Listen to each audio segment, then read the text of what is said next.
ஹரிராயாவை குடும்பத்துடன் கொண்டாடுவதற்காக சீனா பெய்ஜிங்கில் வசிக்கும் ஒரு மலேசிய தம்பதியர் 5500 கிலோமீட்டர் தரைவழி பயணத்தை தேர்ந்தெடுத்து ஆச்சரியத்தை ஏற்படுத்தியுள்ளனர். பலருக்கு இது ஒரு விந்தையாக தெரியலாம். பேசாமல் வெறும் 6 மணி நேர பயணத்தில் பெய்ஜிங்கிலிருந்து கோலாலம்பூருக்கான நேரடி விமானத்தில் அவர்கள் வந்திருக்கலாம் தான். ஆனால் 36 வயது ஈசா ஜூபிர் மற்றும் அவரின் 34 வயது மனைவி ஐன் ரோஸ்லி இருவரும் 5 நாள் ரயில் பயணத்தையே தேர்ந்தெடுத்துள்ளனர்.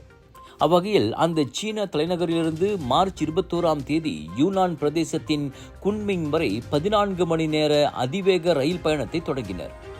அங்கிருந்து லாவோஸ் நாட்டுக்கு ரயில் மாறி பிறகு தாய்லாந்தின் பேங்காக் சென்று கடைசியாக சொந்த ஊரான பேராக் ஈப்போ வந்தடைந்தனர். 5500 கிலோமீட்டர் தூரம் தாண்டி 5 நாள் பயணமாக, அதுவும் ரமலான் நோன்பு மாதத்தில் பயண பெட்டிகளை தூக்கிக் கொண்டு பயணிப்பது பலருக்கு பைத்தியக்காரத்தனமாக தெரியலாம்.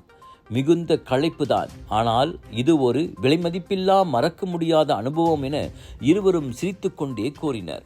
பெய்ஜிங்கில் ஓர் ஊடக நிறுவனத்தில் பணிபுரியும் ஈசா இந்த ரயில் பயணத்தை ஒரு கனவு நனவான கதையாக விவரித்தார்.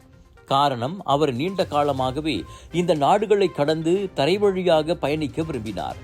ஆனால் அது தனது ஹரிராயா பாலே காம்போங் பயணத்தின் ஒரு பகுதியாக இருக்கும் என தாம் நினைத்து கூட பார்த்ததில்லை என்றார் அவர்.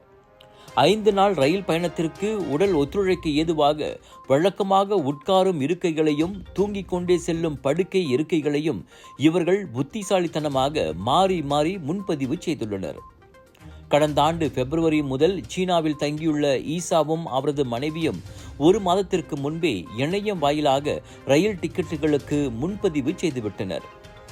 இந்த சாகச பயணத்தால் இவ்வாண்டு ஹரிராயா கொண்டாட்டம் மேலும் சிறப்புக்குரியதாக இருப்பதாக அவர்கள் வர்ணித்தனர்.